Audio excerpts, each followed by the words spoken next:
some point on your journey to know yourself, I think it's common to get to a place where what you desire changes. You no longer desire all the things you once did. You're no longer chasing material things, quick highs, quick pleasures, quick fixes. You're no longer really self-seeking anymore. You finally get to a point where you realize the only thing that truly brings you joy and peace and contentment is to serve other people. Now, what does this mean? How do you serve others?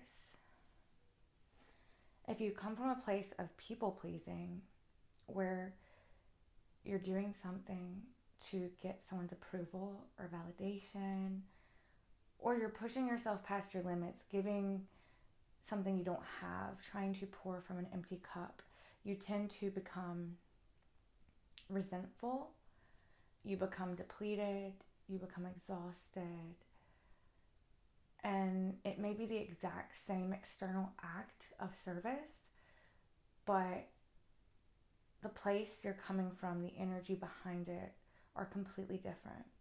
And that's what matters. I do believe you have to do a lot of self-work and healing to get to a place where you can give more frequently from that place of abundance within, where you don't feel depleted afterwards.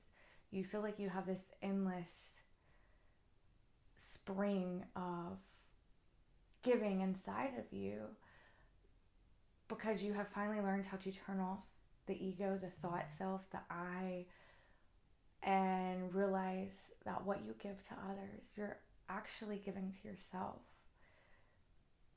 When you open your heart up fully and fill yourself with connection to Source, God consciousness, the Holy Spirit, unconditional love, and you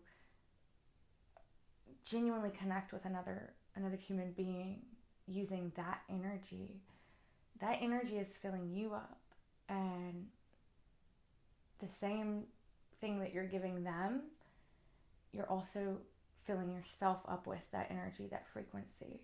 So it has a very positive effect equally on both parties. When you give to someone without wanting anything in return, and it's genuinely just because, how can I serve you? I love you. I love you. When it's just nothing more than that, it has such a bigger effect on the other person as well. We can feel each other energetically. Like, if we have negative thoughts about another person, I have noticed that they can pick up on it. It changes the interaction. It changes the connection. So when you get to a point where you have learned, usually through meditation practices and just awareness, you get to where you notice every thought you have, and just bringing that awareness to your thoughts you're having about other people and what you're doing for others tends to dissolve the egoic aspect of what you're doing. When you shine the light of awareness on it, it tends to just dissolve, because you create a space there. You create a separation between I and the thought you're having, the story that you're telling in your brain. You create space there where you're no longer controlled by that story and that thought, and you realize, I am the awareness, experiencing, witnessing this thought, witnessing this story, and letting that space be there creates a whole different interaction with others, a whole different connection, a whole different type of healing for both parties. And it really is simple. Simplicity is really the secret here. You can't dissolve the ego by fighting it, trying to control it, trying to suppress it. You witness it, you become aware that you're witnessing it, and you let the space that's already there just surround it. You're not at war with yourself anymore. You accept the part of you that is ego, that is this thought machine that thinks and does for itself uncontrollably, and you create space there. So I've recently realized I used to have all these things written down that I want, that I desire. And I do believe once you practice this stuff daily, you do tend to get everything you want that you used to want, but you no longer want those things. And I think that's why detachment and not caring if you get the outcome or not is what brings it to you faster. Because now I realize there's no me without other. There's no connection without another person. There's no experience and expression of unconditional love without another person. So the God within me, the source within me, has no way to express and experience itself as unconditional love without another human being to exchange that with through serving others unconditionally. I realize that the God in them and the God in me, we only get to experience what we are through that open-hearted connection where we dissolve our stories, our egos, and we become one in that moment. And I think that's the goal. Because every single moment I experience, being present, being in this moment right here, right now, I can connect with that God energy, whatever I'm doing, wherever I'm at, whatever I'm going through, if I'm at work, if I'm with a customer, if I'm at a grocery store. Every moment is a moment to practice awareness, meditation, clarity, separation. Just notice every time you think a thought, whether it's the thought of being impatient, waiting in line, say, oh, I see that there's impatience there.